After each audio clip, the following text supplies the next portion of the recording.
The Dred Scott vs. Sanford case, also known as the Dred Scott case, led to the Supreme Court to make the decision whether or not slavery should exist in the new Western territories.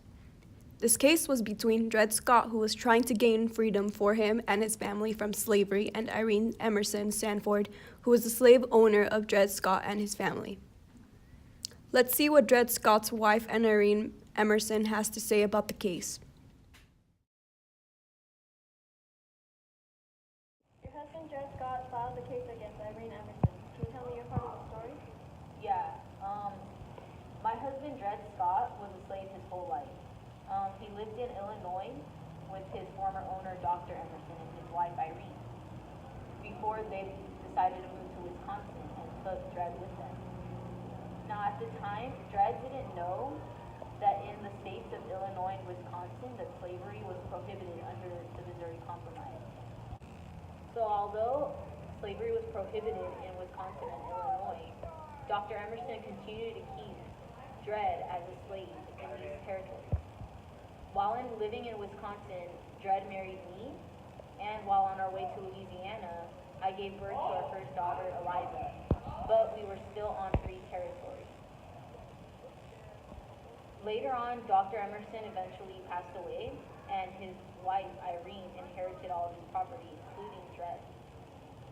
Since Dred soon found out that while living, that Wisconsin and Illinois were free territories under the Missouri Compromise, that he could have the right to become a free man, and he decided to ask Irene if he could buy his freedom from her, but she rejected the offer. Since Irene rejected Dred's offer to buy his freedom, Dred is now resorting to the law in order to fight for his freedom.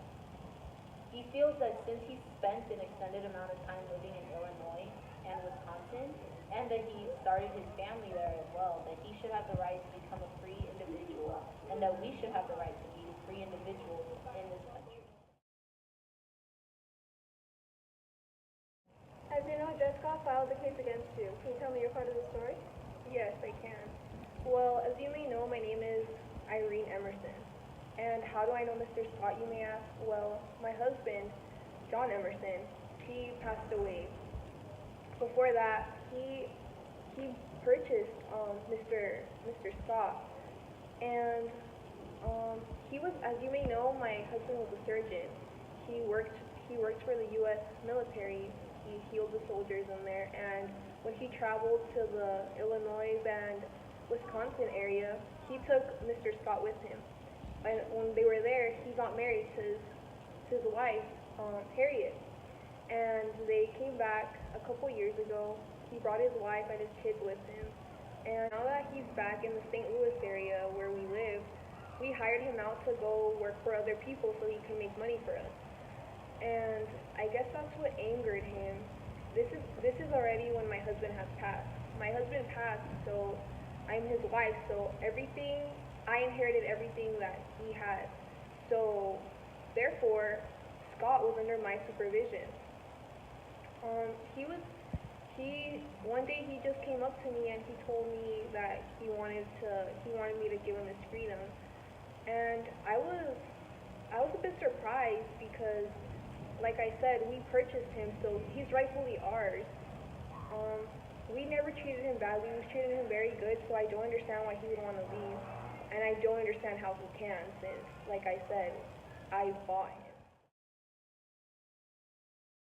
The Supreme Court made the decision that Americans of African descent, whether they were free or slave, were not American citizens and therefore could not sue in federal court. In addition, the court also ruled that Congress didn't possess enough power to ban slavery in the U.S. territories. In addition to that, the court declared that slave owners were protected by the Fifth Amendment due to the fact that slaves were considered categorized as property.